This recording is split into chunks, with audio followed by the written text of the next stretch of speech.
Welcome to this special episode of Confessions of a Marketer. I'm Mark Reed Edwards. We're back with this mini-series of shows I've dubbed the Talent Showcase. These episodes will focus on people in marketing, communications, PR, and allied fields who are looking for their next opportunity. My guests will share their stories, successes, and how they can help their next employer or client. Today, I'm joined by Gem Passant. Gem has over 15 years' experience in customer leader roles in a range of organizations, from startup to large corporate, typically in the insurance sector. Gem's biggest area of interest is customer experience as culture, specifically how this links to company purpose, employee experience, and sustainable growth through the practical application of the Net Promoter System. Gem, welcome. Thanks for having me. It's great to be here. It's wonderful to have you on the show. So can you tell me about yourself, your background and career path? Yeah, sure.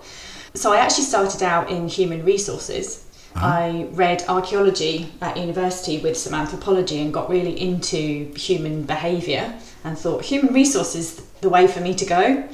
And then got onto a graduate scheme. So that's what we call in the UK, would maybe be a postgraduate scheme in the US, basically working for an employer on a fast track scheme for a large insurance company in the UK called Aviva.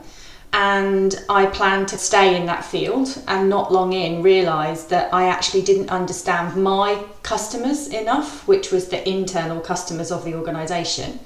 And the only way to do a good job working in HR was to go and experience what they were experiencing and work in the business itself. And so I was looking for a change, asked for a change, and was invited to apply to be Chief of Staff to the Chief Operations Officer for the UK business, which was a great role, a super fast track learning. If anyone's ever done Chief of Staff, they'll know. And that gave me an opportunity to really learn and understand the business, because I was right in the thick of it, and look for what my next opportunity would be. And there was an area that had been unloved for some while, which was the customer experience function. That was back then not called CX, which is what we tend to call it now. It was quite early days for having a customer experience function, and it had been run by somebody for a long time who'd moved into a different role, and then there'd just been an absence of leadership for a while.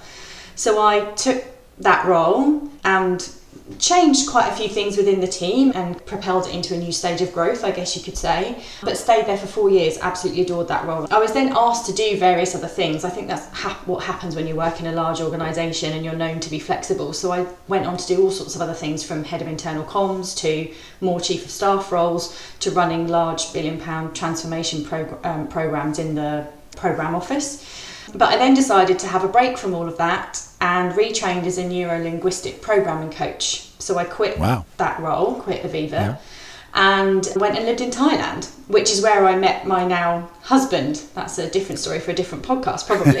And then I came back and did some more customer experience stuff for another insurer, a slightly smaller one called Liverpool Victoria here in the UK. And then I went back to Thailand. My husband and I decided that we were going to move back to Thailand together, because in the interim he'd gone to live in San Francisco. So we made a home together in Thailand, and that was a really interesting period of time because it included COVID. And so I did some consultancy work when I was there, but probably the most interesting thing I did was that the British consul actually asked me to coordinate the community response for all of the Western consulates for the Western communities in Chiang Mai. Lots of older people, lots of retired people, lots of people who it was hard to reach out to, who they were genuinely really worried about health-wise. So that was a thing that kept me really busy and active in my kind of final months in Thailand. And then my husband and I decided to move back to the UK at the request of my parents to live near them. And I got my most recent permanent role, which was back again in customer experience as global customer experience lead for ManyPets, which was another insurance company, but this time pet insurance and a startup scale-up. And then I left there almost a year ago now, and have been self-employed doing CX consultancy and short contracts since then. Wow. The customer experience is just fascinating. Having worked in marketing pretty much my entire career, certainly the last 30 plus years, it's embedded in everything we do in marketing, and we didn't even realize it. So it's great to hear your perspective. Yeah, thanks. So what is one of your most important career accomplishments? The things I feel strongest about are the things that often don't have the greatest data points attached, and that's all the leadership stuff. So it's building teams, not just that are high performing, but that genuinely care about each other and act like a team and support each other and deliver phenomenal outcomes. So I feel like I'd be remiss if I didn't say anything I talk about in career outcomes is always because of a phenomenal team that has worked with me or around me. But I guess the things that have the tangibility to them, a really good example, it's a little bit of an older example now, but it was a huge success at the time, which was when I worked at Aviva in the head of customer experience role.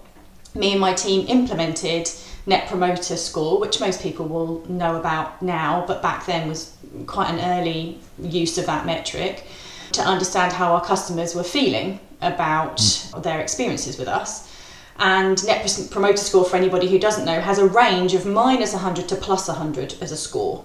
Financial services typically would hover at that time around the 0. The benchmark overall is a bit higher these days, but around that time. So we implemented it across the board, and we discovered that in some of our contact centres, the ones that were doing the sales and the servicing, the initial scores were holding steady at -37 from launch, and a few months in they were still there.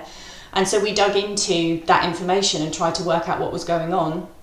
And ultimately it was all to do with the types of calls being handled, where they were handled, by whom they were handled, and with what kind of experience those people had. And what we recognised was that actually we needed to move work around, and we needed to train people differently, and we needed to move some of the work that was being handled offshore back onshore. Some of the work that was being handled in the UK actually would be better handled by our Indian colleagues. And so by understanding what skill sets people had, what they preferred to do, and the types of training that they took to best, we were able to move work around so that actually everybody was playing to their strengths, and that really came across in the customer experience. And we did all of that in less than a year, and the Net Promoter Score went to +12 from -37 in a period of just over 6 months, which is a huge change. And if anybody's ever tried to shift a Net Promoter Score before, you will know that typically you can move it a couple of points by tweaking around the edges. To move it so strongly, you need to do something quite radical. But we did that by listening to what our customers were telling us about the experience that we were giving them. And not that they knew what the answer was, but we worked out what we thought an answer could be. And of course the teams went on to do more after that and continue to improve it.